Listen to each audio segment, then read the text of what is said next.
Oh yeah, yeah. I mean, I don't. Maybe it hasn't changed because I think I've always thought the same way. You know that style is one thing. Fashion is a disaster. I mean, it's really, it's almost sad to me.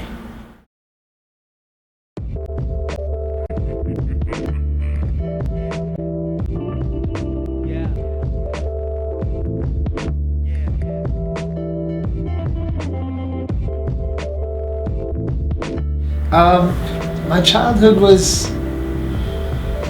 fun, but also a little bit like not fun at the same time. My brother and I were raised by my mother. My father it's weird because he was around, but he wasn't around. He literally was one town over. He was a teacher in a town called Islip on Long Island, and we were in East Islip, just 10 minutes away. And he was a teacher and a lacrosse coach. And I would see him twice a year when I would play lacrosse against his team. That's pretty much, as a teenager, that's when I would see him. When I was really young, I saw him more, and then he was gone. And then I started seeing him in high school when I played lacrosse against him. So that was pretty interesting. But that part of life was hard. The kind of no father, mom raising two boys kind of style, and she had to work. But besides that, it was really fun because it was kind of like Peter Pan, no parents around, wild kids in the neighborhood, like do whatever you want to do kind of style.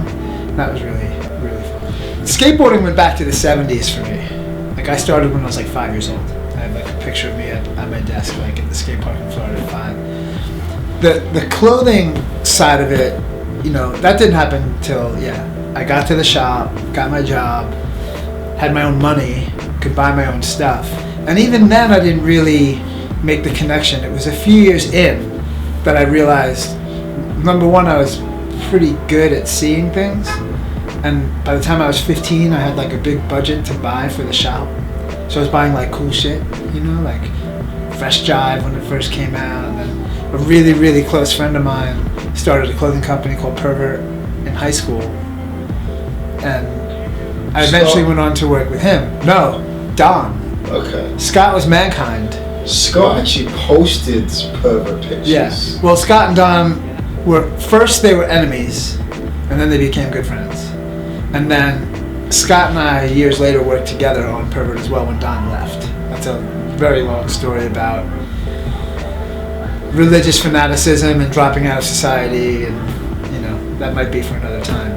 But it was, I'd say around 15 when I realized like I'm pretty good at noticing things, and I've always looked at the clothing business, I guess, whatever you want to call it. Like there's a couple different ways to approach it. There's like pure talent, genius, Yohji Yamamoto. I'm going to do things just from a very artistic, creative position.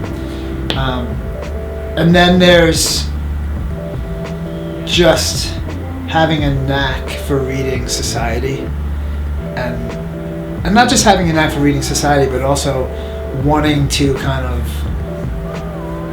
give people something good at the right time, like when they're ready to accept it, and then take a step forward into whatever it is, different kind of shirt or jacket or hat or whatever, simple things. It's not that clever really, but understanding the when and where it's going, that is a talent in and of itself, and that's something I learned I kind of had when I was young in the surf shop, and that's,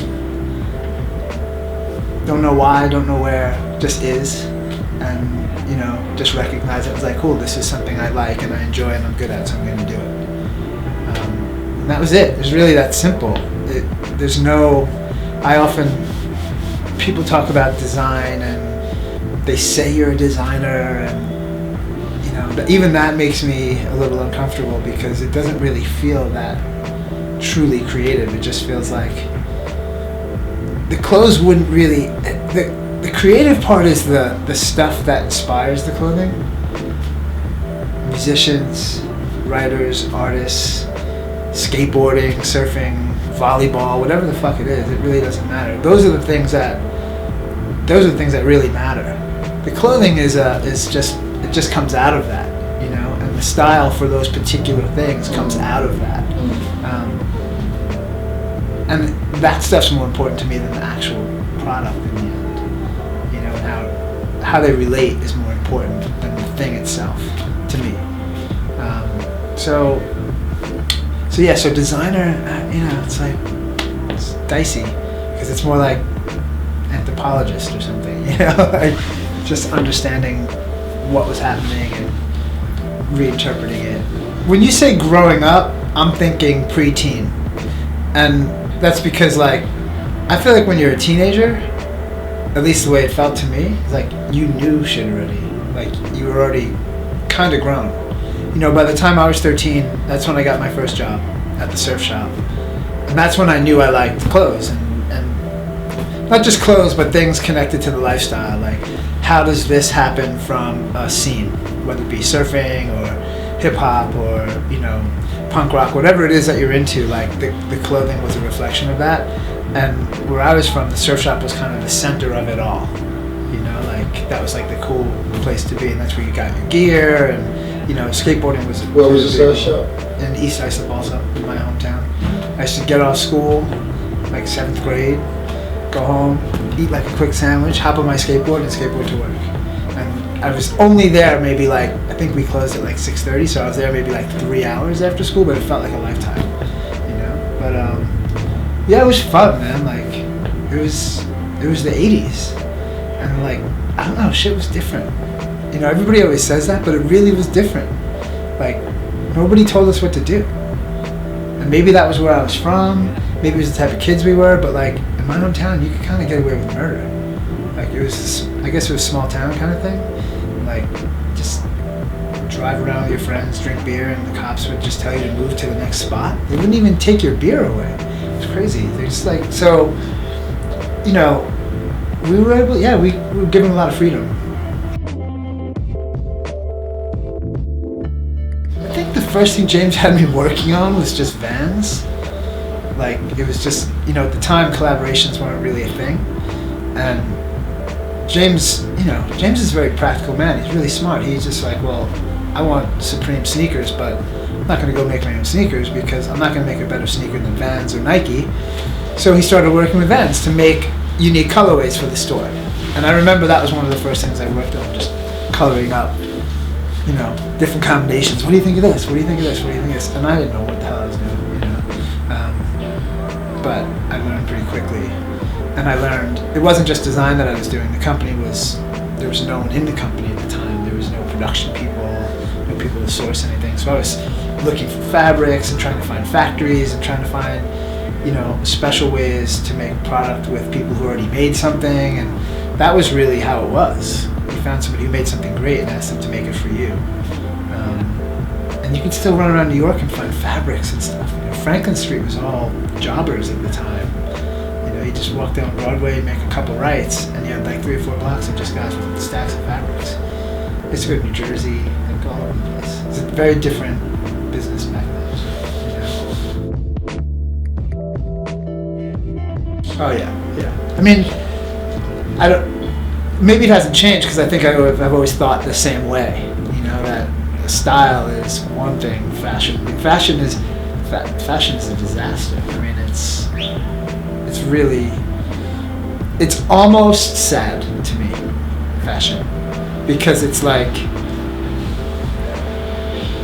I can't possibly imagine the feeling of needing to do something to feel like you're up to date.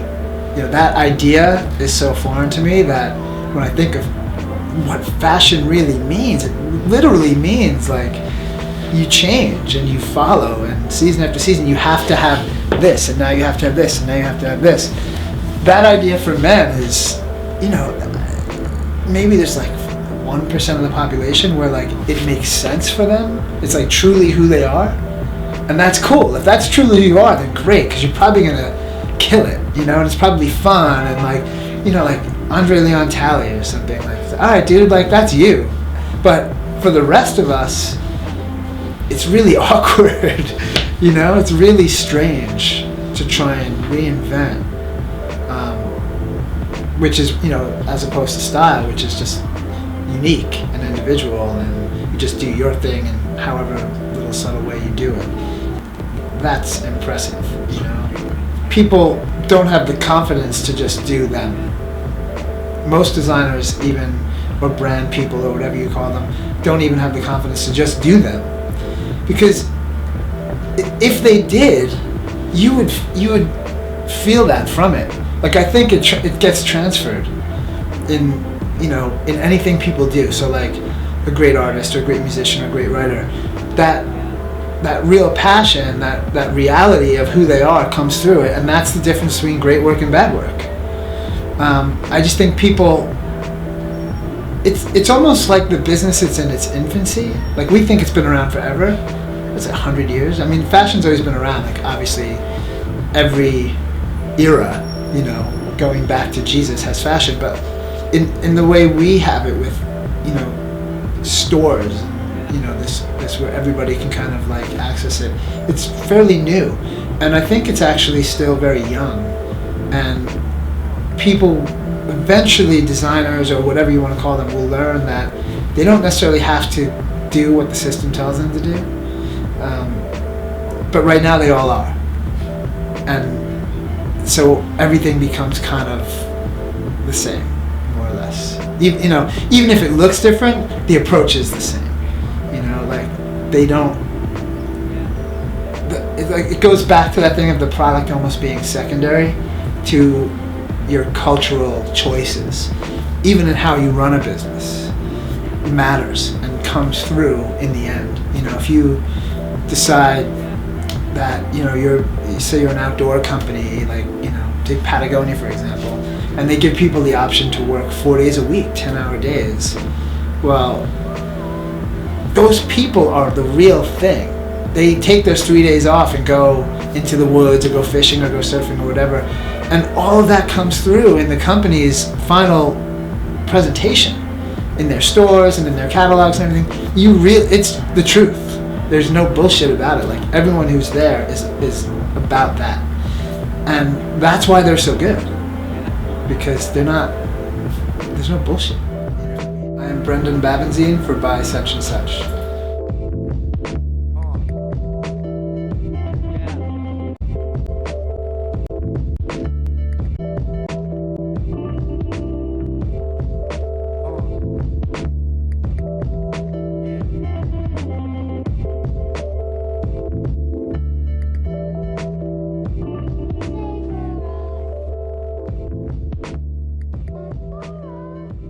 I don't know why that happens like in that way.